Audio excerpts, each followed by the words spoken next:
Celestial mechanics is the branch of astronomy that deals with the motions of celestial objects. Historically, celestial mechanics applies principles of physics to astronomical objects, such as stars and planets, to produce ephemeris data. As an astronomical field of study, celestial mechanics includes the subfields of orbital mechanics, which deals with the orbit of an artificial satellite, and lunar theory, which deals with the orbit of the Moon. History of celestial mechanics. Modern analytic celestial mechanics started over 300 years ago with Isaac Newton's Principia of 1687. The name, celestial mechanics, is more recent than that. Newton wrote that the field should be called rational mechanics. The term, dynamics, came in a little later with Gottfried Leibniz, and over a century after Newton, Pierre-Simon Laplace introduced the term, celestial mechanics. Prior to Kepler there was little connection between exact,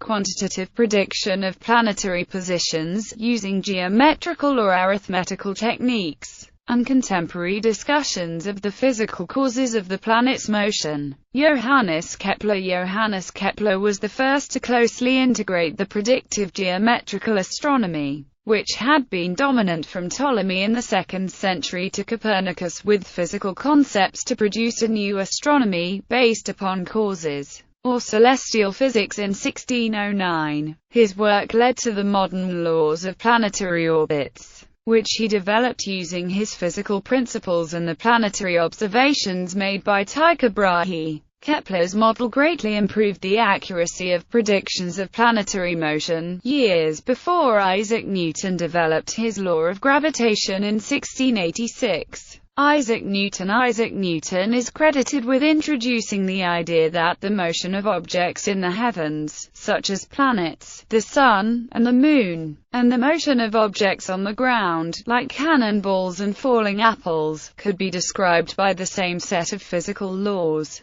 In this sense he unified celestial and terrestrial dynamics, using Newton's law of universal gravitation. Proving Kepler's laws for the case of a circular orbit is simple. Elliptical orbits involve more complex calculations, which Newton included in his Principia. Joseph Louis Lagrange. After Newton, Lagrange attempted to solve the three-body problem, analyze the stability of planetary orbits, and discovered the existence of the Lagrangian points. Lagrange also reformulated the principles of classical mechanics, emphasizing energy more than force and developing a method to use a single polar coordinate equation to describe any orbit, even those that are parabolic and hyperbolic. This is useful for calculating the behavior of planets and comets and such. More recently, it has also become useful to calculate spacecraft trajectories. Simon Newcomb was a Canadian-American astronomer who revised Peter Andreas Hansen's table of lunar positions. In 1877, assisted by George William Hill, he recalculated all the major astronomical constants. After 1884, he conceived with A. M. W. Downing a plan to resolve much international confusion on the subject. By the time he attended a standardization conference in Paris, France in May 1886, the international consensus was that all ephemerides should be based on Newcomb's calculations. A further conference as late as 1950 confirmed Newcomb's constants as the international standard. Albert Einstein explained the anomalous precession of Mercury's perihelion in his 1916 paper The Foundation of the General Theory of Relativity. This led astronomers to recognize that Newtonian mechanics did not provide the highest accuracy. Binary pulsars have been observed, the first in 1974, whose orbits not only require the use of general relativity for their explanation, but whose evolution proves the existence of gravitational radiation, a discovery that led to the 1993 Nobel Physics Prize. Examples of problems: celestial motion without additional forces such as thrust of a rocket, is governed by gravitational acceleration of masses due to other masses. A simplification is the n-body problem, where the problem assumes some number n of spherically symmetric masses. In that case, the integration of the accelerations can be well approximated by relatively simple summations. Examples: 4-body problem, spaceflight to Mars; 3-body problem, quasi-satellite spaceflight to, and stay at a Lagrangian point. In the case that n equals 2, the situation is much simpler than for larger n. Various explicit formulas apply, where in the more general case typically only numerical solutions are possible. It is a useful simplification that is often approximately valid. Examples: a binary star, e.g., Alpha Centauri; a binary asteroid, e.g., 90 Antiope. A further simplification is based on the standard assumptions in astrodynamics, which include that one body, the orbiting body, is much smaller than the other, the central body. This is also often approximately valid. Examples: solar system orbiting the center of the Milky Way; a planet orbiting the Sun; a moon orbiting a planet; a spacecraft orbiting Earth, a moon, or a planet. Either instead of or on top of the previous simplification, we may assume circular orbits, making distance and orbital speeds, and potential and kinetic energies constant in time. This assumption sacrifices accuracy for simplicity, especially for high eccentricity orbits which are by definition non-circular. Examples: the orbit of the dwarf planet Pluto, ECC, equals 0.2488.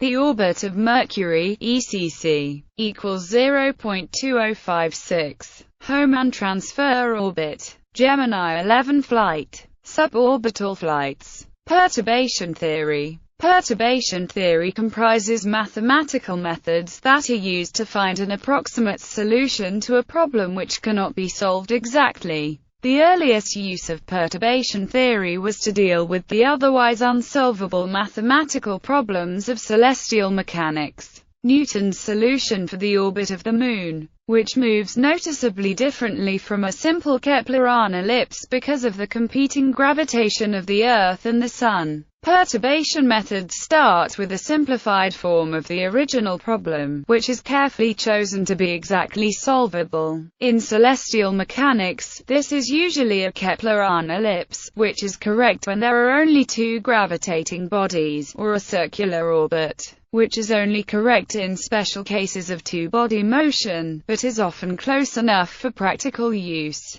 The solved, but simplified problem is then perturbed to make its starting conditions closer to the real problem, such as including the gravitational attraction of a third body. The slight changes that result, which themselves may have been simplified yet again, are used as corrections. Because of simplifications introduced along every step of the way, the corrections are never perfect. But even one cycle of corrections often provides a remarkably better approximate solution to the real problem. There is no requirement to stop at only one cycle of corrections. A partially corrected solution can be reused as the new starting point for yet another cycle of perturbations and corrections. The common difficulty with the method is that usually the corrections progressively make the new solutions very much more complicated. So each cycle is much more difficult to manage than the previous cycle of corrections.